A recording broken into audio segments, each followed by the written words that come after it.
So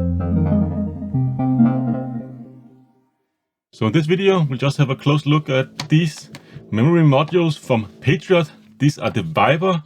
I believe they're called the Viper 2. I'm not really sure. I'm pretty sure that's what I ordered. But anyways, these were not only the more inexpensive 3200 gigabyte kit I could find here in my country at least, but they also have a native speed of 2666 megahertz, because like 3200 megahertz is overclocked.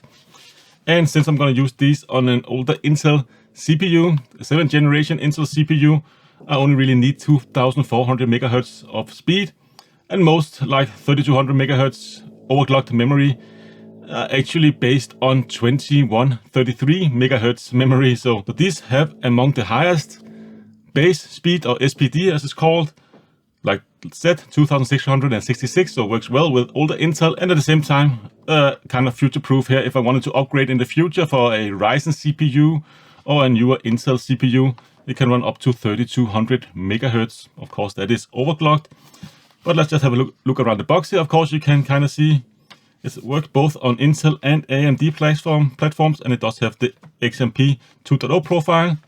So of course, you have to go into the BIOS and enable that if you want to have that full overclock speed there of 3200 megahertz. And these are of course DDR4, and they are undimmed, so they're not ECC or anything like that. They are unregistered DIMMs, which is most common in consumer grade hardware.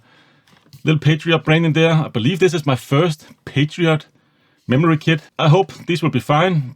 They are among the more inexpensive, at least here in my country, which was like one of the reasons why I wanted it, because it also had that higher base frequency, like said. So I'm kind of curious to test it out. Doesn't have the most tight timings out there, so that's of course something you give up when you buy a more budget-oriented memory stick. And you can see here a little patriotmemory.com there, and Patriot there on the right side. And on the back side, of course, we do have some more information.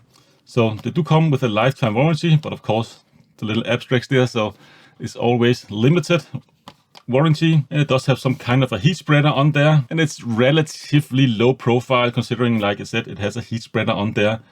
And it's called the Viper Gaming by Patriot. So let's just have a look at what we actually get here in the box. I suspect we get a few DIMMs here, yeah. And oh, get a little sticker there, I can see. That's what we get here.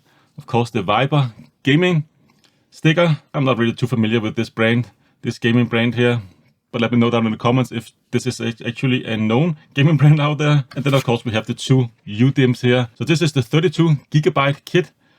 For me personally, I think 32 gigabyte is the sweet spot. 16 gigabyte is okay, but 32 gigabyte is not really that much more expensive, and it doesn't cost twice as much, at least in my country. Also, of course, depending on what kind of model or memory you buy. So it's actually a little bit cheaper to buy 32 gigabyte than 16 gigabyte if you look at gigabyte per cost or gigabyte per dollar. But anyways, let's just get into this box here and have a look at the memory. Not really digging the design too much. Looks a little cheapish, to be honest, but it's not like I'm going to sit around and look at these memories once I've installed them. I will pretty much just forget about it. But yeah, definitely is a metal heat spreader on there. Has a little Viper logo there and a Viper branding on here as well.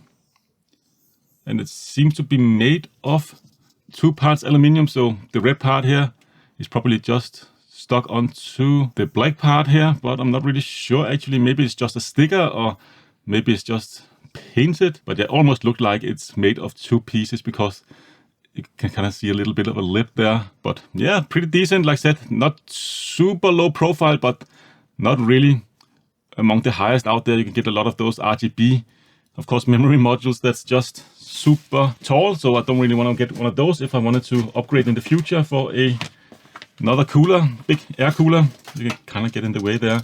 Let's just measure it from the base here to the highest point. We are looking at around 4 centimeters. So this is of course to the highest point there. The other side here should be a little bit lower than that, but of course you should consider it on its highest point there. But yeah, this is 36 millimeter. So yeah, 4 centimeters or 40 millimeters to its highest point here, if you are measuring from the pins here, but of course, if you have them installed on your computer, maybe it will only be like around there or something like that. So 38 maybe millimeters, not the tallest, but not the shortest either. And I kind of like having a little bit of a heat spreader on there. You can kind of see through here into the memory modules.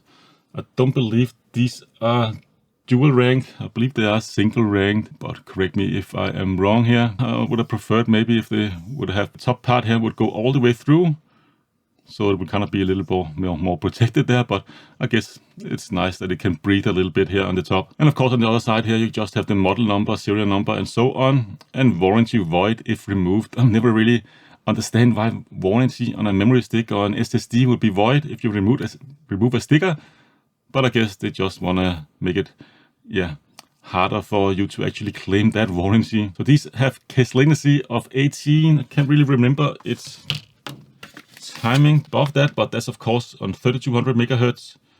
If you run them at its native speed, or in my instance, I'm gonna run them at 2400 megahertz.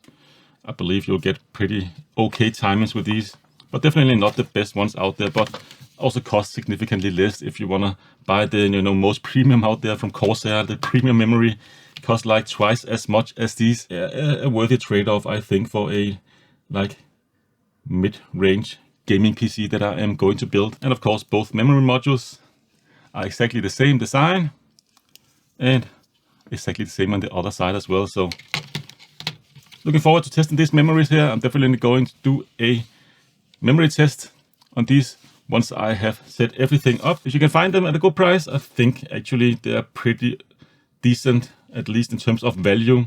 You get a nice heat spreader on there. Design, of course, is subjective. Not totally in love with it, but once installed, you won't really notice it all that much. And you do get among the best in terms of its SPD, so its native speed is amongst the highest out there. And also you can run it at 3200 megahertz, but maybe not the tightest timings, but pretty close to other models or other brands in this price segment here. But that's pretty much it for this video. I hope to see you again in a future one. Until then, take care.